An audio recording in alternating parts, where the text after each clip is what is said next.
She screamed that my wheelchair was fake. My doctor was standing right there. So this actually happened 8 months ago, and I'm still not fully over it. Not because it traumatized me, but because every time I think about the look on my aunt's face when she realized what she had done, I get this feeling in my chest that is somewhere between satisfaction and secondhand embarrassment, and I cannot decide which one wins. Let me back up. I have a condition called postural orthostatic tachycardia syndrome, which is a mouthful, so most people who know me just call it POTS. The short version is that my autonomic nervous system does not regulate blood flow properly when I change positions, so when I stand up my heart rate spikes dramatically, and I get dizzy, and sometimes I faint, and sometimes I just feel like I'm about to faint for an extended and deeply unpleasant period of time. It is a real condition. It is documented. It is managed. I have a cardiologist, a neurologist, and a primary care doctor who all have opinions about it and who have been working together on my treatment for about 4 years now. I also use a wheelchair sometimes. Not always. On good days I can walk fine, and I do. On bad days, or on days when I know I'm going to be on my feet for a long time in a warm environment, I use the chair. Because using the chair means I can actually participate in whatever is happening instead of spending the whole time trying not to pass out in a corner somewhere. My doctor actually encouraged me to use it more consistently because I was spending so much energy just trying to appear functional that I was making my symptoms worse.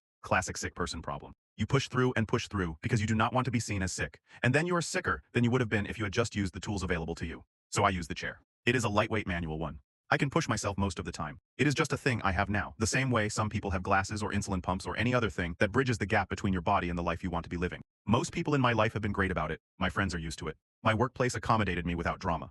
My mom is sometimes overly solicitous in a way that is its own issue but comes from love, so I let it go. And then there's my Aunt Patrice. Aunt Patrice is my mother's older sister, and she is the kind of person who has very strong opinions about everything and absolutely no internal filter between having an opinion and expressing it at full volume. She is not a bad person in the way that truly bad people are bad. She is more like a person who has never once been seriously challenged on anything she believed and so has developed a level of confidence in her own assessments that is completely untethered from whether those assessments are accurate. She decided sometime in the first year of my diagnosis that I was faking it. Not in a quiet, private, she has doubts kind of way. In a loud, vocal, she tells other family members kind of way. I found out through my cousin Bree, who is Patrice's daughter and one of my closest friends and who has the decency to be mortified by her mother on a semi-regular basis. Bree told me that Patrice had been saying at family gatherings that I had seen too many things online and convinced myself I was sick, that I was always dramatic, that the wheelchair was for attention, and that if someone took it away I would stand right up and walk just fine. I tried to address it directly once. I called Patrice and I explained the condition and I told her it was real and I told her it hurt to hear that she was saying these things. She said she was just being honest and that sometimes honesty was hard to hear and that she only wanted what was best for me, which included not letting me limit myself unnecessarily. After that, I just avoided her. For about 2 years, I managed this pretty successfully. Big family events I would show up to, be polite, stay near my mom or Bree, and keep physical and conversational distance from Patrice. It worked fine. The wheelchair became less remarkable to most of the family over time, and Patrice's opinions became background noise that I had learned to tune out. And then my cousin Marcus, Bree's brother, got married. The wedding was at a hotel ballroom in the city. Nice place, well set up, fully accessible because Bree had specifically confirmed this with the venue when they were planning because she knew I would be coming. And she is thoughtful like that. I was doing pretty well that month, symptom-wise, but it was going to be a full day in a warm room with a lot of standing and moving around. So I brought the chair. I came with my mom and we got there early enough to find a good spot that worked for the chair without blocking anyone. The ceremony was beautiful. Marcus and his husband Dion wrote their own vows and I cried, which I am not embarrassed about because the vows were genuinely wonderful. The reception started and the food was good and the music was good and I was having a genuinely lovely time. And then Patrice found me. She had been drinking. Not falling down drunk, but the kind of drinking that removes whatever thin layer of social awareness a person might have been operating with. She came over to where I was sitting near the edge of the dance floor, and she stood in front of my chair and she looked at me with the expression she gets when she has decided she is about to say something important. She said she had been watching me all evening. She said I had been sitting in that chair the whole night, but she had seen me shifting my weight and crossing my legs and moving around just fine.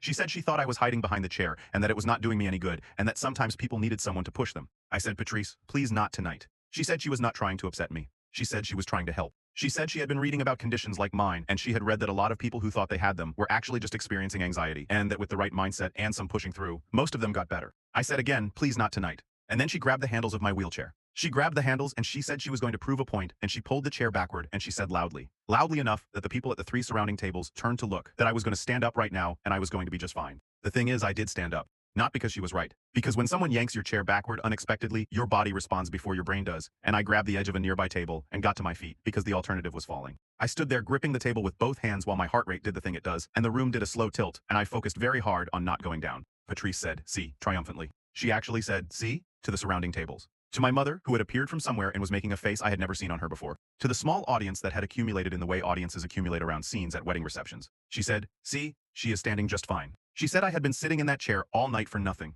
And this is the part where I need to tell you about Dr. Okafor. Dr. Adayas Okafor is my cardiologist. She is brilliant and direct and has a very low tolerance for nonsense, which I appreciate because I have a lot of nonsense in my life and it is good to have a space that is nonsense-free. She had been my cardiologist for 3 years at the point of this wedding. She was also at the wedding. She is close friends with Dion's family. I had not known she would be there. I had seen her across the room earlier in the evening, and we had waved at each other with the slightly funny feeling of seeing someone from one context unexpectedly appear in another context. I had not thought much of it after that.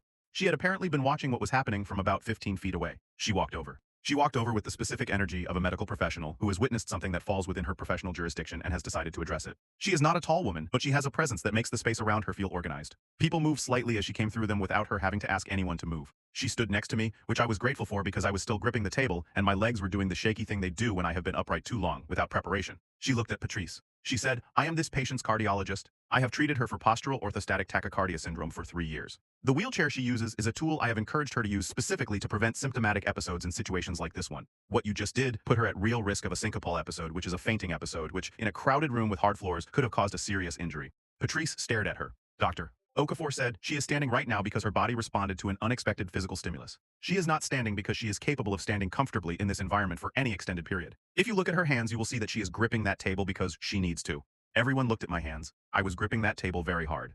My knuckles were doing the thing knuckles do. "Doctor," Okafor said, "I would like her to sit back down now." She helped me back into the chair with the practiced efficiency of someone who has done this before and does not find it remarkable in any direction. She crouched down briefly to check in with me in the quiet, direct way she has, asking about my symptoms, telling me to breathe slowly, checking my pulse at my wrist with 2 fingers for about 15 seconds. Patrice had not moved. She was still standing there with the expression of someone whose certainty has been removed so quickly and so publicly that the face has not yet caught up with the new information. My mother was beside her. My mother is a patient woman. She has been patient for a very long time about a very long list of things. She looked at her sister and she said, very quietly, that she needed Patrice to go find somewhere else to be for the rest of the evening. Patrice left. The rest of the reception was genuinely fun and I refused to let what happened take that away from me. Marcus and Dion had a first dance that was choreographed to a song nobody expected, and the whole room lost their minds. The cake was extraordinary. Bree and I found a table near a speaker and talked for 2 hours about everything and nothing the way we do, and she kept apologizing for her mother, and I kept telling her to stop because Bree does not owe me apologies for things she did not do. Dr. Okafor stopped by my table before she left for the evening. She asked how I was feeling clinically, and I told her honestly that I was tired but okay. She said I had handled the situation with more composure than she would have.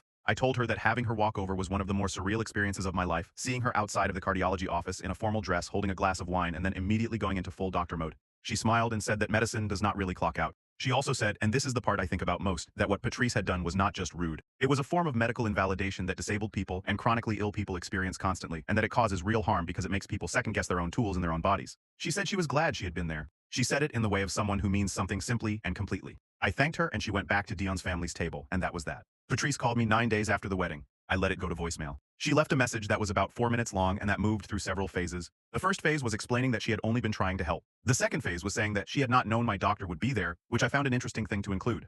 The third phase was something close to an apology, with enough qualifications attached that it was not quite one. She said she may have handled it poorly. She said she hoped I understood where she was coming from. I did not call back. I have not called back.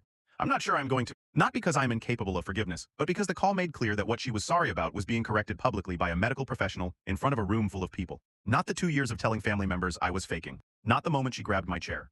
Not the word C that she had aimed at the surrounding tables like a small, proud weapon. Just the part where she got caught. And I have spent enough of my life being gracious about the parts people are not actually sorry for. Bree comes over every other Sunday and we watch terrible television and she brings snacks, and at no point does either of us discuss whether I actually need the chair I'm sitting in. It is the most restful thing in my life right now, and I am not taking it for granted.